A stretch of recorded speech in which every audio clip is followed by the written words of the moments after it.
Voltando no tempo há quase 2000 anos, lá na igreja primitiva, dias após o dia de Pentecoste, que foi o dia em que o Espírito Santo desceu sobre os apóstolos, diz o texto do livro de Atos dos Apóstolos que eles começaram a fazer muitos sinais e prodígios, ou seja, curas, milagres. As pessoas vinham de toda parte para, se possível, ficar à sombra de Pedro, para que, se a sua sombra projetasse sobre elas, elas ficassem curadas. E isso acontecia.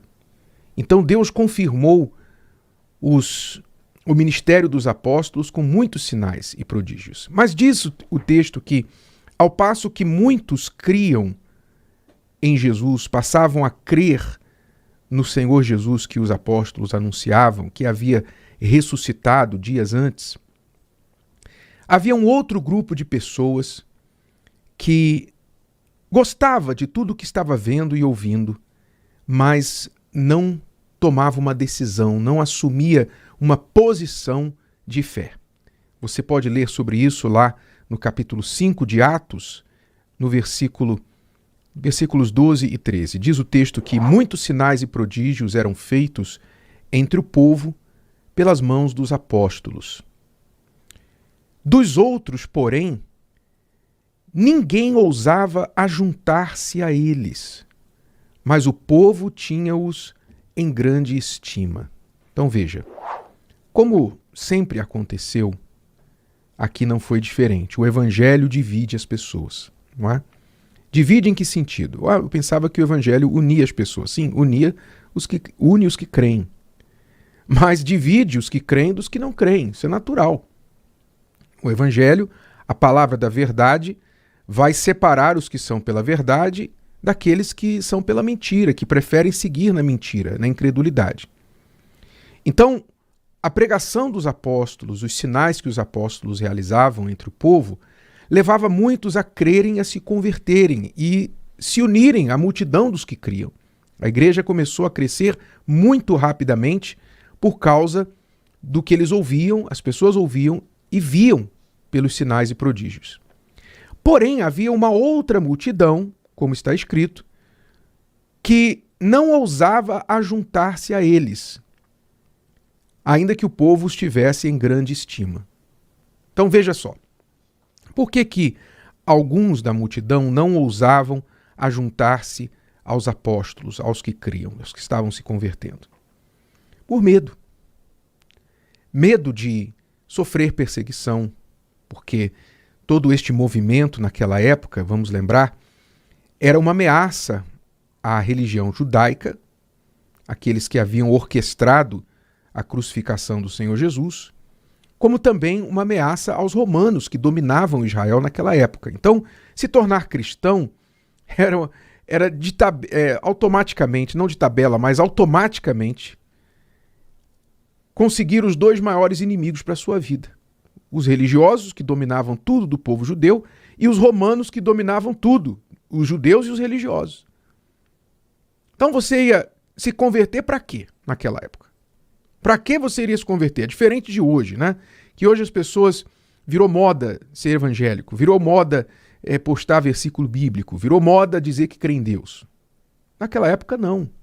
Naquela época, quem se convertia muitas vezes pagava um preço muito alto, porque se tornava um leproso, digamos, um leproso social. Era excluído da sociedade. Nós não vamos mais fazer negócio com você, nós não queremos mais ter nada com você, você não é bem-vindo aqui. Enfim, eram pessoas que ficavam excluídas. Por isso a comunidade cristã teve de se desenvolver rápido, porque quem se convertia muitas vezes era expulso de casa, da família, perdia o emprego, se tornava inimigo do Estado, dos religiosos, não era mais bem-vindo na sinagoga, no templo, por causa da conversão. Então, por isso diz aqui, ninguém ousava ajuntar-se, dos outros, de um grupo de pessoas, ninguém ousava ajuntar-se a eles. Quer dizer, eu prefiro manter a minha condição social inalterada, eu prefiro, não trazer essa complicação para a minha vida, do que me converter e sofrer tudo isso aí que esse pessoal está sofrendo. Então, ainda que o povo, muitas pessoas, tinham os apóstolos em grande estima, quer dizer, olha, eu aprecio vocês, eu acho bonito o trabalho de vocês. Mesmo assim, não se convertiam, não se ajuntavam a eles. Então, hoje acontece isso também, né? Tudo que está escrito, né? Como disse o rei Salomão, tudo que é já foi, e o que já foi será novamente, né? Então, o que já foi lá atrás acontece hoje de novo. Quantas pessoas acompanham este canal, esta programação, acompanham o trabalho dos verdadeiros discípulos do Senhor Jesus e admiram o trabalho? Talvez você é um admirador.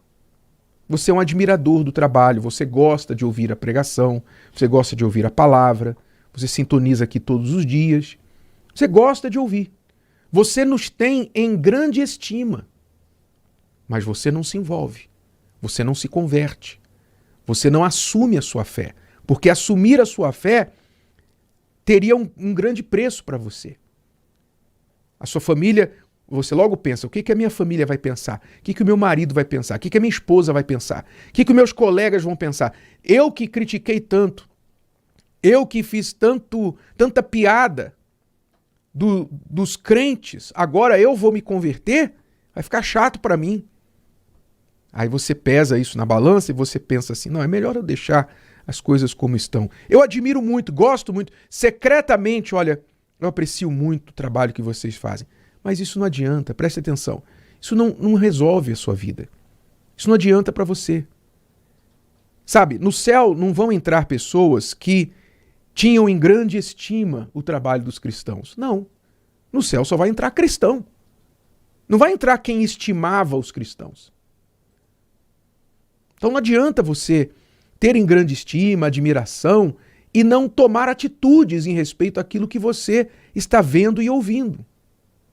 Você tem que tomar uma atitude. Ou você se converte, entrega a sua vida para Deus e paga o preço, ou deixe de se enganar. Porque não adianta você ficar tendo bons pensamentos, sabe, tendo em grande estima, admiração, e não tomar a atitude que a fé pede que você tome, que é assumir a sua fé em Deus, assumir a fé no Senhor Jesus, mudar a sua vida no que você precisa mudar, do que essa fé vai exigir que você mude, e pagar o preço das pessoas talvez te criticarem, as pessoas acharem, você se juntou a eles, você é um deles agora. Paga o preço, você vai ter que pagar o preço. Você acha que a entrada no céu, a entrada no céu vai ser sem preço? Ah, bispo, eu pensei que a salvação era de graça. Sim, é de graça porque nós não podemos pagar, mas não quer dizer que a fé que nos dá essa salvação gratuitamente é sem preço, sem custo. A salvação é de graça, mas a fé que a obtém de graça, ela tem custo. Pergunte aos cristãos da igreja primitiva e você vai ver qual o custo que eles pagaram, altíssimo, por essa salvação gratuita. Então você tem que assumir a sua fé. Ou você assume a sua fé, ou você tem que deixar de se enganar. Sabe, é igual a palavra da moda atualmente. A palavra da moda hoje é empatia, né? Ah, falta empatia. As pessoas não têm empatia. Eu não achei empatia. Eu não encontrei empatia. Empatia, empatia, empatia. A palavra da moda. E muita gente usa e não sabe nem o que quer dizer. O que adianta empatia? Você não precisa ter empatia pelas pessoas, porque empatia quer dizer o seguinte, eu sinto o que você sente. Eu entendo o que você está passando. Isso é empatia. Eu entendo o que você está passando. Eu me uno a você nesse sentimento que você está sofrendo agora. Tá, e daí? Vai adiantar alguma coisa para a pessoa que está sofrendo? A Bíblia não nos ensina empatia. A Bíblia vai além da empatia. A Bíblia nos ensina compaixão. O que é compaixão? Compaixão vai além da empatia, que é fazer algo a respeito da pessoa que está sofrendo. Jesus tinha compaixão das pessoas. O que ele fazia? Ele ia lá e fazia alguma coisa, curava, libertava, pregava a verdade para elas.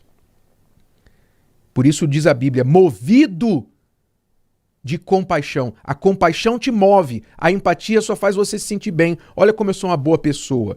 eu sinto empatia por aquela pessoa que está sofrendo.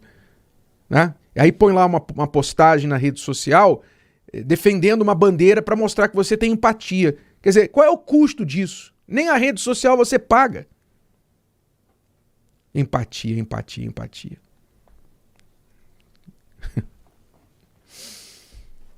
A fé, meu amigo, minha amiga, ela precisa de atitude, ela tem que pagar o preço. O povo que se convertia de verdade na época da igreja primitiva sabia o preço que eles tinham que pagar e pagavam. Estavam prontos. Mas outros não ousavam ajuntar-se a eles. Outros tinham os apóstolos e os discípulos em grande estima, mas de longe, sem compromisso, só observando. A pergunta é, em que grupo você está? Se o vídeo de hoje te ajudou, você conhece alguém que vai ser ajudado por essa mensagem, passe adiante. E se você ainda não inscreveu aqui no canal, inscreva-se agora. Até a próxima.